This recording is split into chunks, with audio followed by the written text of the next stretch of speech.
I am Ibrahim Troy, and today I am pulling off your masks, a direct challenge, a bold ultimatum, a threat to dismantle the structures that enable injustice. The target? The state of Israel. The world watched. The deadline passed, and from Tel Aviv, silence. For 72 hours, not a word. No statement, no reaction, just an eerie wall of defiance, as if Ibrahim Troy's warning had been nothing more than wind. But what followed that silence? No one was prepared for it. Not the media, not the diplomats, not even Netanyahu himself.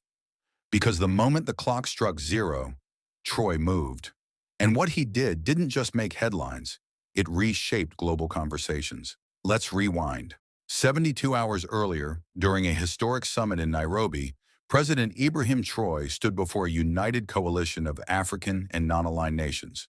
He spoke without hesitation. His voice was steady, sharp, and unmistakably serious. He issued a direct demand to Israel's prime minister.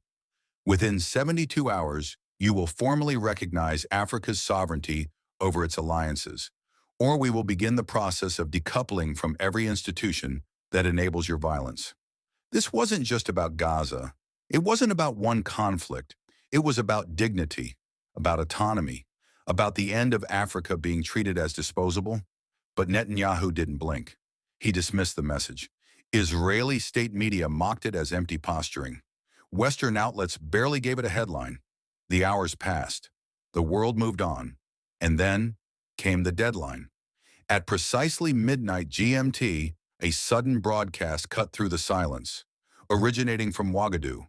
No music, no introduction, just a black screen. Then, Ibrahim Troy appeared, in full uniform, standing before a single microphone. His tone was calm, controlled. "Since our calls have been ignored," he said, "we will no longer participate in silence." Then came three declarations, each more seismic than the last. Immediate suspension of all Israeli business operations in Burkina Faso.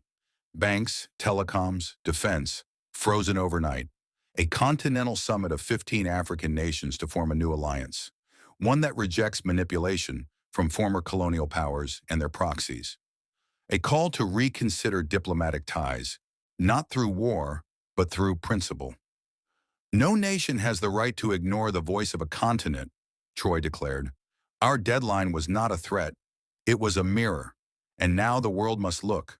The screen faded to black, and the aftershocks began. By sunrise, Chad, Mali, and Guinea had recalled their ambassadors from Israel. Two more nations froze Israeli infrastructure projects. South Africa issued a statement praising Troy's courage and clarity. But what truly shook the world happened in the streets. From Dakar to Dar es Salaam, young people flooded the city centers. They waved flags, chanted Troy's name, held signs that read, "Africa will not be silenced. Our deadline, our dignity. Respect is non-negotiable." Inside Jerusalem, Netanyahu's cabinet scrambled. An emergency security meeting was held behind closed doors, but leaks always find a way out. One voice recording, allegedly from that room, captured Netanyahu saying, "We underestimated him. This isn't just Burkina Faso anymore. This is a movement." Some Western leaders stayed quiet, others didn't. France urged restraint. The EU called for dialogue. But none directly condemned Troy. Not this time. Because the fear wasn't about diplomacy anymore. It was about momentum.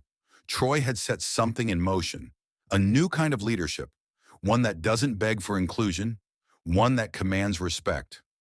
And now the question haunting Netanyahu isn't just, what comes next? It's, how big will this get? And how fast? Because when a deadline is ignored, the world doesn't go back to normal. It moves forward without you.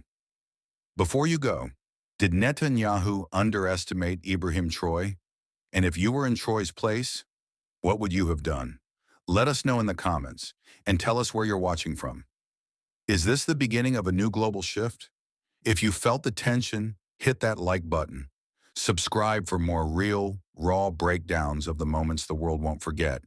This isn't just politics. This is history in motion.